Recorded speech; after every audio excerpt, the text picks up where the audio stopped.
Today in the Legal Mastermind podcast, Ryan Klein and I are sitting down to discuss the best SEO tactics that agencies should be implementing at their firm. You're listening to the Legal Mastermind podcast with your hosts Ryan Klein and Chase Williams, the go-to podcast for learning from the experts in the legal community about effective ways to grow and manage your law firm.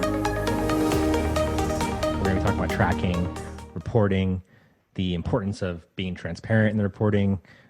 We're going to chat about some outside-the-box content plans, and then at the very end, a little bonus, speak about some SEO trends and what we're seeing as far as like schema markup, site speed testing, and optimizing for voice search. I'm pumped, Ryan. Are you pumped? I'm getting pumped. When you started going down the list, I started with tracking, okay, then reporting, okay, and then you ended up with the last part, which I would be more than happy to speak about. Now I am officially pumped, so let's do it. We actually just got off a phone call with a potential client, and he was like telling us, hey, I'm so excited about I'm currently ranking for all these keywords. And I was like, oh, cool. Well, how many cases are you getting from these keywords? Like, that's a pretty cool vanity keyword, but is bringing in traffic maybe, but is it bringing in cases? And he's like, I don't know. And it's kind of like baffling. What do you mean you don't know? Like, how much money are you spending in SEO and you don't know what it's getting you? It's pretty scary. Yeah, I can support the story. I was there too. I remember what was happening. And just the fact that you can track everything at this point is just such a game changer, especially when it comes to the ROI and your marketing dollars going towards so many things. Nowadays, there's, hundreds of marketing channels to pursue. 10, 20 years ago, there might have been 6 or 7 things to choose from. Now there's dozens. So how do you know what's coming from what? And I know that I want to spend more money on our advertising. So in order for me to make that ask to you and the rest of the team, I have to know where our leads are coming from. So like a perfect example is like yesterday, we had a lead come through on our contact form, and I'm like, we use like HubSpot, we use Google Analytics, some other really cool tools, CallRail.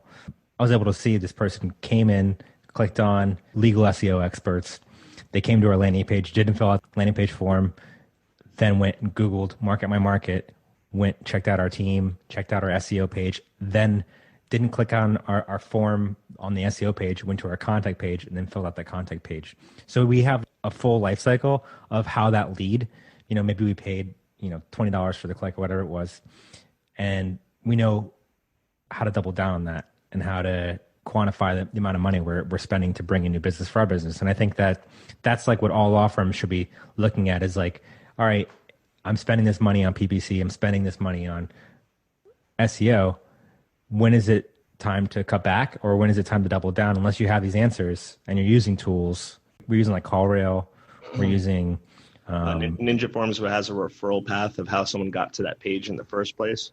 Yep. Of course, chat will have that integrated, and other forms of communication on the website. Yeah. I wanted to say that's very bold for you. I've bid on legal marketing expert. I guess we are representative of that. That was a keyword that sort of just came across our desk. We were just bidding on legal SEO, and then all of a sudden people were typing in expert as well. And then they must assume we're experts, which is great. Yeah. You don't want any kind of ambiguity to the level of expertise they have. You just go for the expert.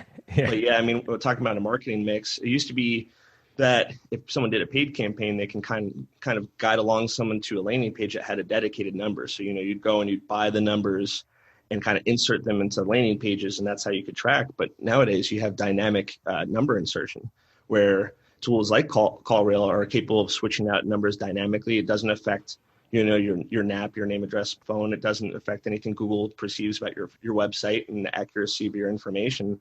And when you have 20 or 30 different places people are coming from, you need something like that, especially for landing pages and interior pages and your home page. And it's very much accurate. And we've cross-referenced and verified these things are working when we started doing it, and it was about 99.8% accurate. And I can live with that. SEO is tough to understand, but I think most people can understand. I'm paying this amount of money every single month, and I'm making this amount of money. That's like the easiest, at the end of the day, that's what's happening. We could say anything we want about keyword rankings or organic traffic, and that's a great story to tell, and that's a great metric to be looking at. But at the end of the day, it's like, how many cases are you signing up? And notice, I didn't say leads, I said cases. Yeah, that's it. That's the end point. That's for really what we're trying to focus on. And what you said before too, and I want to emphasize too, There's a lot of people's reservations are like, well, they found me on Facebook and then they went to my website and then they got me on remarketing. And there's 3 different touch points or 3 different marketing campaigns. Which one gets attribution? And the great thing is about these is it can track. You can do tracking where what all the touch points were. You know how it started, but you also want to give partial credit to maybe a remarketing campaign or another campaign or like a nurture campaign. So you can do tracking every step of the cycle. And that's very important, as far as making decisions. So once that tracking is in place, then we move on to reporting and the transparency of the tracking. And that's just almost as important. What do you do with all this information? So are you feeding it into a CRM, case management software? That whole customer picture should be right in front of you. So you go and type in that person's name or their business name. You should be able to see, all right, even if they're a paying customer or you've retained them, like this is a great client. How do we get this person? And then how do we duplicate that? And there's a ton of value there. And that's where reporting comes into. Yeah, reporting has definitely evolved over time. And especially with, more sophisticated tools and then people kind of just demanding more transparency and wanting to see what the results of their campaigns are. So when I started, I'm sure the first reports you ever got, they were probably just all traffic reports. Like for the most part, it's just like you got more traffic. And that was like 8 years ago, 10 years ago. And they hardly talked about anything else. Maybe they would split it out. Okay, here's organic, here's referral, here's social, here's direct. And then started adding some keywords. And then he started adding, maybe some form submissions and then, some with calls. But at this point, every agency has the ability to be transparent about every single thing going on someone's website and all their campaigns elsewhere. It's just all there and it needs to be integrated in every report. A step further with that too is that I think also lawyers have been kind of accustomed to these reports being auto-generated. So someone just kind of uses a tool, it just pulls in all the data and just exports it and really no thought goes into it. So it's also important to be able to analyze reports and have your experts really going through the data too and manually having findings and opportunities based off the reporting. So it's not just like you have more traffic. It's like, hey, we have more traffic to this landing page. This specific practice area is performing well. Should we double down on this practice area? Should we expand on that? And then in addition to that, it's not only important to illuminate all the positivity, because positivity is great, but not everything is going to be perfect all the time, especially in, we have rough months. This is towards the end of June. It's been a rough few months for a lot of lawyers.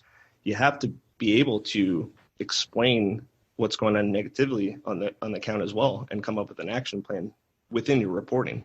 And some of those metrics could even be negative signals. So let's say you wrote a blog about COVID and it's getting a ton of traffic, but then you find out, hey, the people that are reading this article are not my clients. And like right away, it's like, these are not the people I want on my website. So maybe even though the traffic is, wow, like the SEO is great. We've increased traffic during COVID by 200%. And that's like kind of like a very misleading statement. It's like, who cares? What about your leads? That's what it comes down to. Exactly. That's important to kind of diving into and then not just taking it at face value. Someone shouldn't generate a report, see that traffic's up 100% month over month and be like, my work here is done. And like, it's great. It's just like, yeah, maybe you wrote a blog that's super relevant, got a lot of eyes on it, but it hasn't really generated any new business. On the other side, in addition to that, is that you could write a bunch of blogs and pages that would typically pull in plenty of qualified traffic. So let's say instead of a blog that may not always be qualified traffic, it's a page that is simply a service page where people go into that or typically typing in some sort of keyword to find legal services. And there's an increase in traffic. That's great, but there's no increase in leads. That's when your team is going through and saying, hey, we did a good job getting visibility on this page and getting traffic, but it's not converting now. That's what reporting does. You go back in, oh, whoops, there's no call to action. Oh, it's too long. Oh, the opening paragraph is totally boring and it's a turnoff and people aren't even staying on the page because, whoops, it turns out there's 12 seconds on average people stay on the page. These are all the things that we uncovered during reporting. And, SEOs and agencies really dive in and they find a lot of great takeaways and action items from doing a good job being thorough with their reporting. And this kind of segues into our next topic, which is your content and your content plan and ways. And this is a little secret, Ryan Klein secret that I think you're about to divulge here is some outside the box ideas for content. Because I think the average lawyer we work with or see writing content, it's a lot of like regurgitation of the news. And that's not necessarily the best approach in most situations. Yeah, because it can go back to what you just said. You can regurgitate the news and you can have your own like legal take on it, which is nice, but you might just get a lot of traffic that doesn't really qualify. It could be a situation, maybe you can get some links from it from news sources, who knows? But link building is a whole separate conversation. We're not even going to really talk about that today, but I do enjoy it. But anyway, as far as content, we could talk about that for hours, but to kind of just talk about what a non-generic content plan looks like is really good. Just coming up with the game plan, but pretty much simply put, to cover every way that someone would search for your services within your geography. So it's like, how do people search? They search, let's do PI because that's easy, I guess. Personal injury lawyer, they're going to search for that, straight up. They're going to do it with either a geographic modification for a city, and they're going to do without it. Other people are going to do long-tailed. They're going to ask questions, and they're going to say, what do I do after a car accident? Do I work with the insurance company? What happens if I didn't get a police report? All those kinds of questions. And your content plan has to surround itself around every possibility there is that exists with how people search for legal services. And that doesn't typically include rewriting the local news.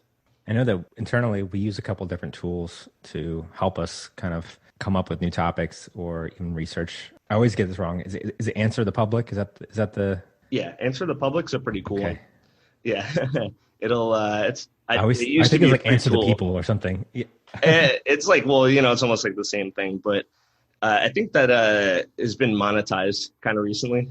Unfortunately, I think that you can only do like a couple searches a day or something along those lines. I think Uber Suggest got bought out by Neil Patel, and he's monetizing it. All our favorite tools are getting monetized, but either way, yeah, doing research on how people are searching, and search trends change drastically throughout the year and year over year. One way that I've found topics in the past is doing searches on like Avvo for their Q&As, questions people are literally asking and modifying those questions, going on forums and Reddit and seeing what people are searching, doing kind of like analysis of the content your competition has and seeing if they're writing about good topics and they're doing a poor job and you can do it better. It's pretty much endless. The amount of possibilities with content. I know that Lauren, our content lead, gets feedback about the content plans all the time because of some of these positive feedback, a lot of praise for coming up with a lot of interesting topics that also get volume.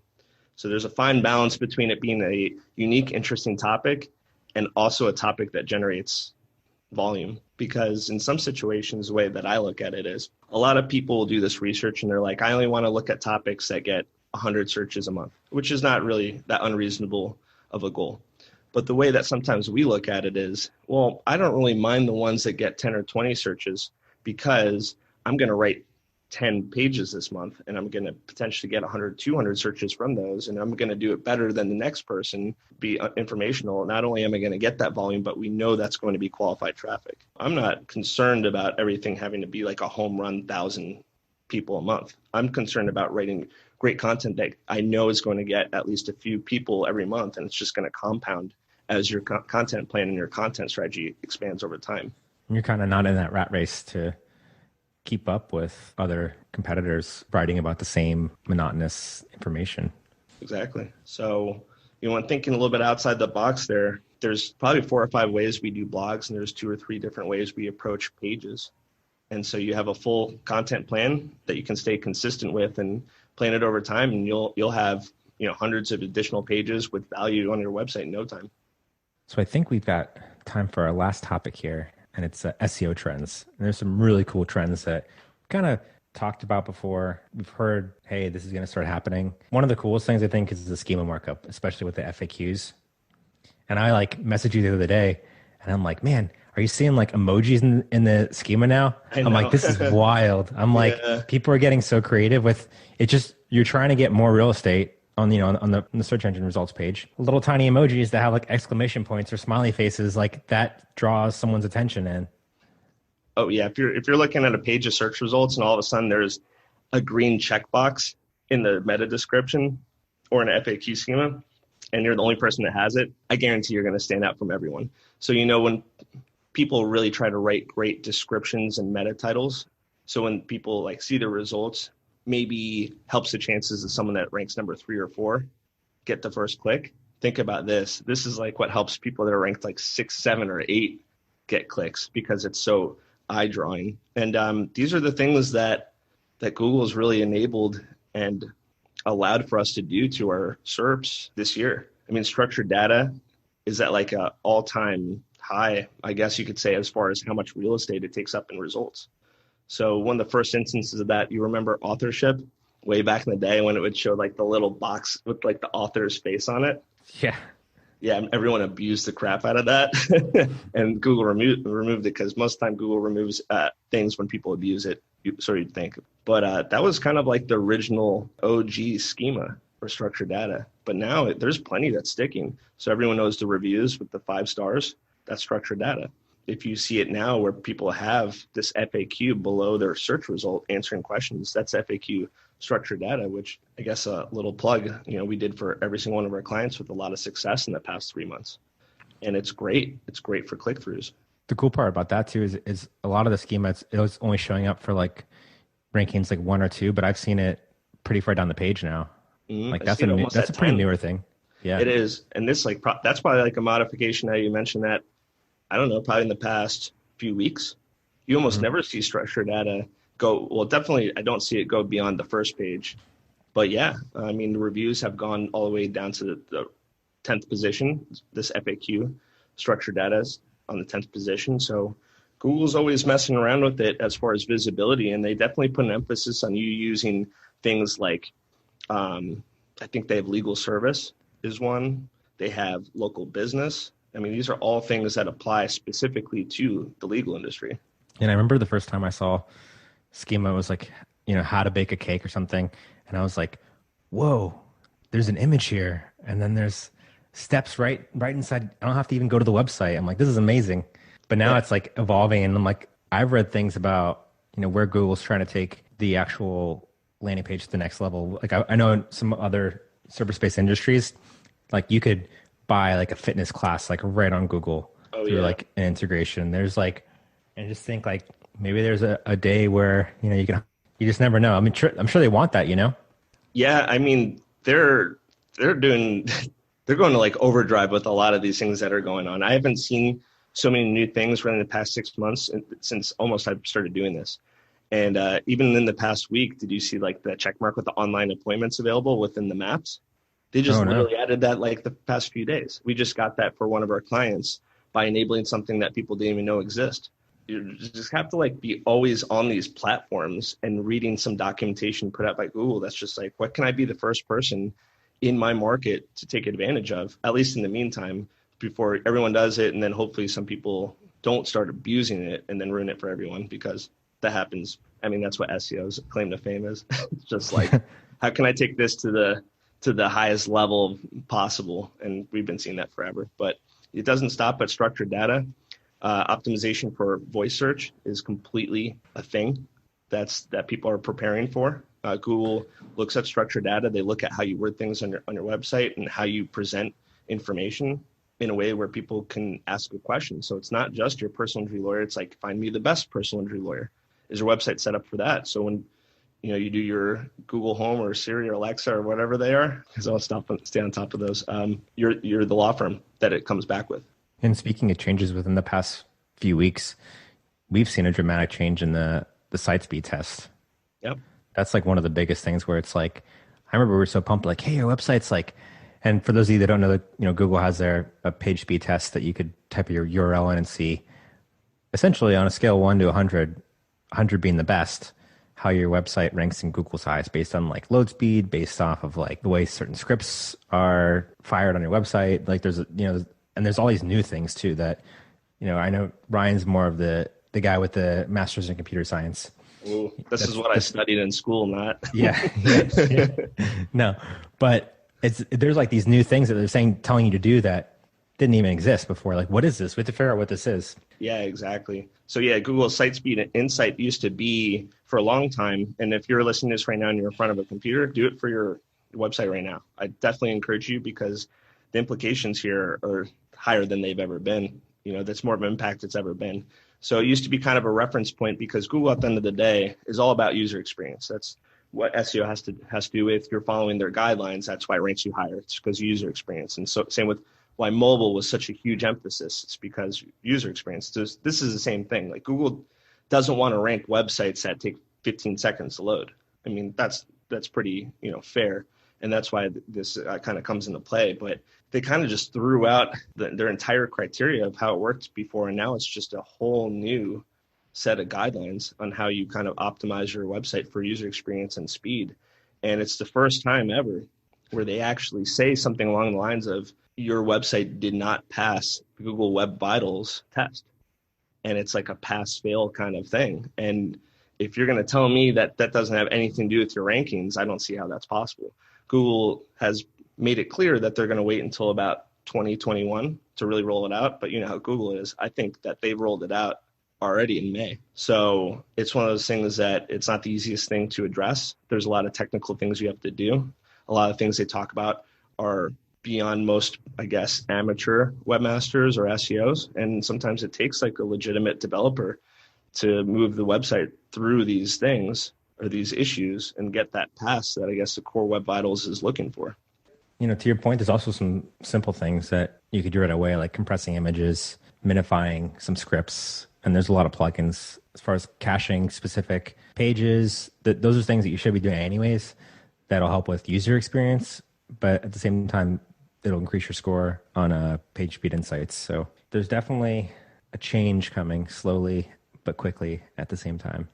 I feel like it's here for a lot of these things, and I think that it's a good idea, especially for law firms haven't been doing too much with their website, and they're kind of had their content plans fall by the wayside to really just be on top of this, because this is just the state of things. This is how people search. This is what they're looking for.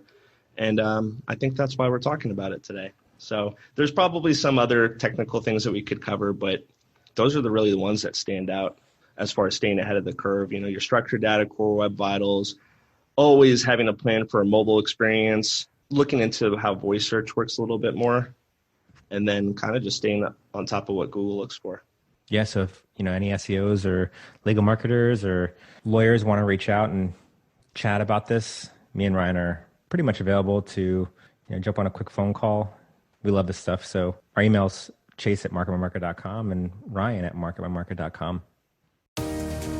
Thanks for listening to the Legal Mastermind podcast. If you're interested in working with Ryan and Chase, please email mastermind@marketbymarket.com. Make sure to join the free mastermind group for growing and managing your firm at lawfirmmastermind.com.